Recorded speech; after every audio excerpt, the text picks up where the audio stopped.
അത് തന്നെ. 18ാമത്തെ വയസ്സിൽ എനിക്കൊരു ഡിഗ്രി കിട്ടി. ഡിഗ്രിയുടെ പേര് MFD എന്ന് പറഞ്ഞാൽ Moulavi Fazil Darimi. It's highest degree given in India for Muslim priesthood, but I was only 18 years old. ഇത് പഠിച്ചു കഴിഞ്ഞ് എന്നെ ഒരു മുസ്ലിം അച്ഛനായി ജോലി ചെയ്യാനുള്ള മെച്യൂരിറ്റി ഇല്ലാത്തത് കൊണ്ട് കണ്ണൂർ ജില്ലയിലെ ഒരു മുസ്ലിം ഇടവക പള്ളിയിൽ കൊച്ചച്ഛനായി ജോലിക്ക് വെച്ചു. കൊച്ചച്ഛന്റെ ജോലി എന്താണെന്നറിയോ? എല്ലാ വെള്ളിയാഴ്ചയും കുർബാന വല്യച്ഛൻ, പ്രസംഗം കൊച്ചച്ഛൻ. അങ്ങനെ ഈ ജുമാ ഖുത്ബ എന്ന് പറയും. ജുമാ ഖുത്ബ എന്ന് അറബി പറഞ്ഞാൽ അതിന്റെ മലയാളം പറഞ്ഞു കഴിഞ്ഞാൽ കുർബാന പ്രസംഗം എന്ന് പറയണം. അത് ഞാനായി.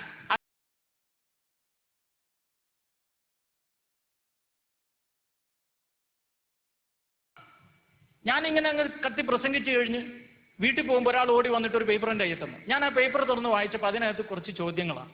അയാൾ ഇങ്ങനെ ചോദിച്ചിരിക്കുന്നു: മൗലവി, നിങ്ങൾ എത്ര നേരം പ്രസംഗിച്ചു യേശു ദൈവമല്ല എന്ന്, പക്ഷെ യേശു ആരാണ് എന്ന് എന്തുകൊണ്ടാണ് നിങ്ങൾ പ്രസംഗിക്കാതിരുന്നത്? യേശു ദൈവമല്ലെങ്കിൽ ദൈവത്തിന്റെ പുത്രനാണോ? ദൈവത്തിന്റെ പുത്രനല്ല എങ്കിൽ ഒരു പ്രവാചകനാണോ? പ്രവാചകനാണെങ്കിൽ മുഹമ്മദ് നബിയേക്കാൾ വലിയതോ ചെറുതോ? ഇനി പ്രവാചകനല്ലെങ്കിൽ നമ്മളെപ്പോലെയുള്ള ഒരു മനുഷ്യനാണോ? അതുമല്ലെങ്കിൽ ഇടമറുക പറഞ്ഞതുപോലെ ക്രിസ്തുവും കൃഷ്ണനും ജീവിച്ചിരുന്നില്ലയോ? ആരാണ് ക്രിസ്തു? ക്രിസ്തു ദൈവമല്ല എന്നുള്ള നിങ്ങളുടെ പ്രസംഗം നിങ്ങൾ നിർത്തിവെക്കണം. മറിച്ച് ക്രിസ്തു ആരാണ് എന്ന് നിങ്ങൾ പ്രസംഗിക്കണം. ഈ മനുഷ്യന്റെ ചോദ്യം വളരെ സിമ്പിളാണ്: ആരാണ് ക്രിസ്തു? ഈ ചോദ്യം ഞാനറിയാതെ തന്നെ എന്റെ വാരിയെല്ലുകൊണ്ട് മൂടപ്പെട്ട ഹൃദയത്തിന്റെ ആഴത്തിൽ എവിടെയോ ഒളിച്ചിരുന്നു. 24 മണിക്കൂറും എന്റെ തലച്ചോറിനെ മർദ്ദിച്ച് ചോദിക്കാൻ തുടങ്ങി: ആരാണ് യേശു? ഉണ്ണാനിരിക്കുമ്പോൾ ചോദ്യമാണ്: യേശു ആരാണ്? ഉറങ്ങാൻ കിടക്കുമ്പോൾ ഉറക്കം വരുന്നില്ല, ചോദ്യമാണ്: യേശു ആരാണ്? പഠിക്കാനിരിക്കുമ്പോൾ ഏകാഗ്രതയില്ല, ചോദ്യമാണ്: യേശു ആരാണ്? പ്രാർത്ഥിക്കാനിരിക്കുമ്പോൾ കോൺസെൻട്രേഷൻ ഇല്ല, ചോദ്യമാണ്: യേശു ആരാണ്? 24 മണിക്കൂറും ആരോ എന്റെ തലച്ചോറിനെ മർദ്ദിച്ച് പുണ്ണാക്കിക്കൊണ്ട് യേശു ആരാണ്, യേശു ആരാണ്, യേശു ആരാണെന്ന് ചോദിച്ചപ്പോ ലോകത്തിലുള്ള 163 കോടി മുസ്ലിമീങ്ങളും വിശുദ്ധ ഗ്രന്ഥമായി പ്രഖ്യാപിക്കുന്ന ഖുർആൻ എന്റെ കയ്യിൽ വെച്ചിട്ട് ഞാൻ അള്ളാഹുവിനോട് പ്രാർത്ഥിച്ചു: അല്ലാഹുമ്മ അഅ്തിനാ ജവാബൻ ഫീ ശിഖാലിക്കൽ ഖുർആൻ ഇന്നക ലാ തഹ്ദി വലാ തുളിൽഹു മൻ യശാ അല്ലാഹുമ്മ അരിനൽ ഹഖ്ഖ ഹഖ്ഖൻ വർസുഖ്നാ ഇത്തിബാഅ വഅരിനൽ ബാതില ബാതിലൻ വർസുഖ്നാ ഇജ്തിനാബൻ യാ ഇലാഹൽ ആലമീൻ. ആകാശത്തെയും ഭൂമിയെയും സൃഷ്ടിച്ച് വഴി നടത്തുന്ന സർവശക്തനായ എന്റെ ദൈവം അല്ലാഹുവേ, യേശു ക്രിസ്തു ആരാണെന്ന സത്യം നീ എനിക്ക് വെളിപ്പെടുത്തി തരണമേ. അല്ലാഹുവേ, ഖുർആൻ അങ്ങയുടെ വചനമാണെന്ന് ഞാൻ വിശ്വസിക്കുന്നു. ഞാൻ ഈ ഖുർആൻ മുഴുവനും വായിക്കും. ഈ ഖുർആനിനകത്ത് യേശുവിനെ കുറിച്ച് അങ്ങ് പറയുന്ന കാര്യങ്ങൾ ഞാൻ വിശ്വസിക്കുകയും പ്രസംഗിക്കുകയും ചെയ്യും. കാരണം അങ്ങാണ് എന്റെ ദൈവം, ഖുർആൻ അങ്ങയുടെ വചനമാണ്. അങ്ങ് തന്നെ വേണം എന്നെ പഠിപ്പിക്കാൻ യേശു ക്രിസ്തു ആരാണ് എന്ന അല്ലാഹുവിനോടാ പ്രാർത്ഥന, എന്റെ ദൈവത്തോട്. പ്രാർത്ഥന കഴിഞ്ഞു, ഞാൻ ഖുർആൻ തുറന്ന് വായിക്കാൻ തുടങ്ങി. ഖുർആനിനകത്ത് 114 അധ്യായങ്ങളുണ്ട്. ഒന്നുറക്കെ പറഞ്ഞ്, എത്ര അധ്യായങ്ങൾ? 6666 വാക്യങ്ങളുണ്ട്. എത്ര വാക്യങ്ങൾ? ഞാൻ ഈ ഖുർആൻ ഇങ്ങനെ വായിച്ചു പോകുമ്പോൾ മുഹമ്മദ് നബിയുടെ പേര് കണ്ട സ്ഥലങ്ങളിൽ അടിയിൽ വരയിട്ടു. അദ്ദേഹമാണ് ഇസ്ലാം മതത്തിന്റെ സ്ഥാപക നേതാവ്, ഖുർആനിനെ ഈ ലോകത്തിലേക്ക് തന്നയാള്. പക്ഷേ അദ്ദേഹത്തിന്റെ പേര് ഖുർആനിൽ വെറും 4 സ്ഥലങ്ങളിൽ മാത്രമാണ് ഞാൻ കണ്ടത്.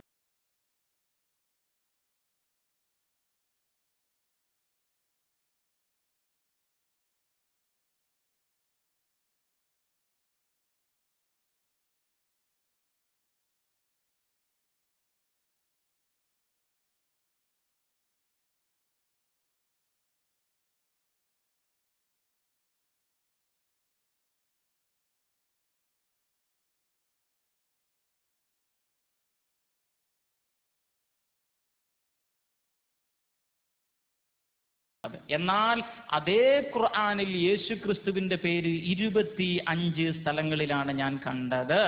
ഇങ്ങനെ ഖുർആനിന്റെ 3-ാം അധ്യായം 45 മുതൽ 50 വരെയുള്ള വാക്യങ്ങൾ. ഖുർആൻ 3-ാം അധ്യായം, അധ്യായത്തിന്റെ പേര് മറിയമിന്റെ കുടുംബം, 45 മുതൽ 50 വരെയുള്ള 5 വാക്യങ്ങൾ.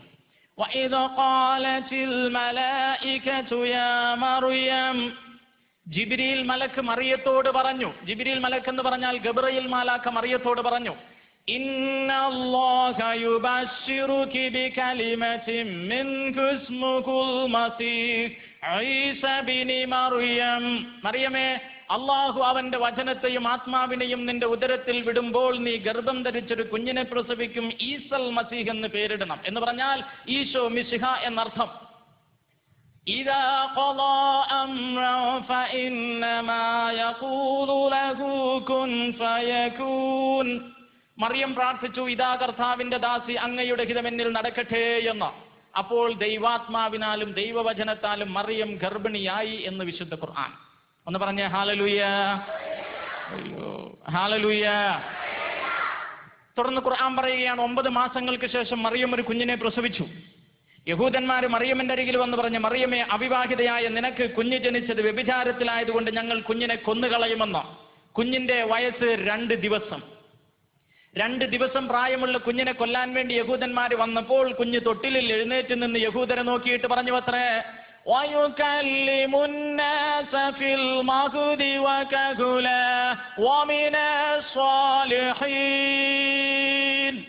ഓ യഹൂദ ജനങ്ങളെ, ഞാൻ വ്യഭിചാരത്തിൽ നിന്ന് ജനിച്ചവനല്ല, പ്രത്യുത ദൈവത്തിൽ നിന്ന് വന്നവനാകുന്നു.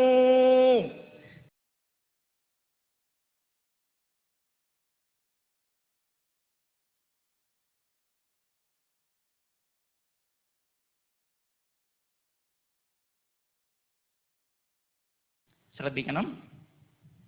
ഒരു സ്ഥലത്ത് ഞാൻ പ്രസംഗിച്ചു, യേശു ദൈവമല്ല. അപ്പോൾ ഒരാൾ പറയാം, യേശു ആരാന്ന് പറയാം. അള്ളാഹിനോട് ഞാൻ പറഞ്ഞു, അള്ളാഹുവെ നീ പറയണം യേശു ആരാ. ഖുർആൻ വായിച്ചു. ഖുർആൻ പറയാണ്, യേശു ദൈവത്തിന്റെ വചനമാണ്, ദൈവത്തിന്റെ ആത്മാവാണ്. 2 ദിവസമുള്ളപ്പോൾ സംസാരിച്ചു, ചെളി കൊണ്ട് പക്ഷിയെ സൃഷ്ടിച്ചു, രോഗികൾക്ക് സൗഖ്യം കൊടുത്തു, മരിച്ചവർക്ക് ജീവൻ കൊടുത്തു. അദ്ദേഹം സ്വർഗത്തിലേക്ക് പോയി, ഇപ്പോൾ ജീവിച്ചിരിപ്പുണ്ട്, വീണ്ടും വരും.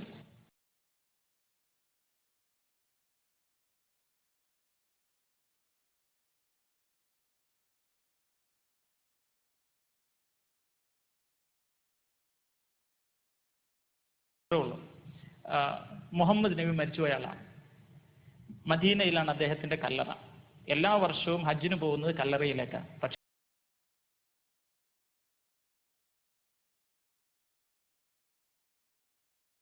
ഒരു ദിവസം എൻ്റെ ഖുർആൻ കയ്യിൽ വെച്ചിട്ട് അള്ളാഹുവിനോട് ഞാൻ പ്രാർത്ഥിച്ചു, അള്ളാഹുവേ, ഞാൻ എൻ്റെ ഉമ്മയുടെ വയറ്റിലുള്ളപ്പോഴേ മരിച്ചു എന്ന് നാട്ടുകാർ പറഞ്ഞു, നീ എന്നെ രക്ഷിച്ചു, അറബി കോളേജ് പറഞ്ഞു വിട്ടു, ഉസ്താദാക്കി, യേശു ആരാന്നറിയാൻ പാടില്ലായിരുന്നു, നിന്നോട് ചോദിച്ചു, നിന്റെ ഖുർആൻ വായിച്ചു, ഞാനിപ്പോൾ ആകെ കൺഫ്യൂഷനായി. അള്ളാഹ് നീ തന്നെ പറയുന്നത് ഞാൻ എന്താ ചെയ്യണ്ടേ?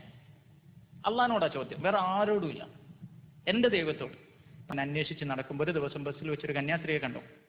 ഞാൻ ആ കന്യാസ്ത്രീയോട് കുറേ ചോദ്യം ചോദിച്ചപ്പോൾ സിസ്റ്റർ എടുന്ന് വറക്കാൻ തുടങ്ങി. കടക്കട എന്നോട് പറഞ്ഞു, എനിക്കൊന്നും അറിയാൻ പാടില്ല, അച്ഛനോട് ചോദിക്കണം. അപ്പോൾ എനിക്കൊരു ചെറിയ തൊപ്പിയുണ്ട്, കൂസാൻ താഴെയുണ്ട്, വെള്ളം മുണ്ടും പാൻറ്റും ഒക്കെയാണ്. അപ്പം ബൈബിൾ കോളേജ് ഷർട്ടും ഒക്കെ ഉണ്ട്. അപ്പം ബൈബിൾ കോളേജിലുള്ളവരൊക്കെ എന്നെ ഇങ്ങനെ തുറിച്ച് നോക്കും. ഞാൻ അവിടെ ഒന്നിനും മിണ്ടാതിരുന്നു. അച്ഛൻ വന്നിട്ടൊരു വചനം വായിച്ച് അതിന് വ്യാഖ്യാനം കൊടുത്തു. ആ വ്യാഖ്യാനം എൻ്റെ ഹൃദയത്തെ വല്ലാതെ സ്വാധീനിച്ചു. കാരണം മുസ്ലിമീങ്ങളുടെ ഖുർആനിലെ എല്ലാ അധ്യായങ്ങളിലും അള്ളാഹു പറയുന്നത് ഇങ്ങനെയാണ്, വഇബാദുർ റഹ്മാനില്ലദീന യംശൂന അലൽ അർളി ഹൗനാ. ഓ മനുഷ്യരെ, നിങ്ങളെല്ലാവരും എൻ്റെ അടിമകളാണ്, ഞാൻ നിങ്ങളുടെ യജമാനനാണ്. ഞാൻ പറയുന്നത് നിങ്ങൾ അനുസരിക്കുന്നില്ലെങ്കിൽ നിങ്ങളെ ഞാൻ ശിക്ഷിക്കും. മറിച്ച് എന്നെ മകനെ എന്ന് വിളിക്കുന്ന യേശുവിനെ എനിക്ക് എളുപ്പമായി സ്വീകരിക്കാൻ സാധിച്ചു. അന്ന് ബൈബിൾ കോളേജിൽ വെച്ച് വായിച്ച വചനം യോഹന്നാൻ 1:12. എല്ലാവരും ഒന്ന് വലത് ഉയർത്തി പിടിച്ച് ഈ വചനം നേരിട്ട് പ്രാർത്ഥിച്ചേ.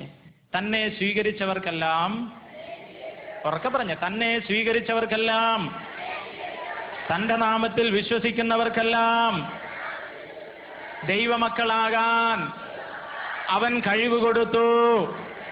ഒന്നുറക്കെ പറയണം, യേശുവിനെ സ്വീകരിച്ചവർക്കെല്ലാം, യേശുവിന്റെ നാമത്തിൽ വിശ്വസിക്കുന്നവർക്കെല്ലാം ദൈവമക്കളാകാൻ അവൻ കഴിവ് കൊടുത്തു.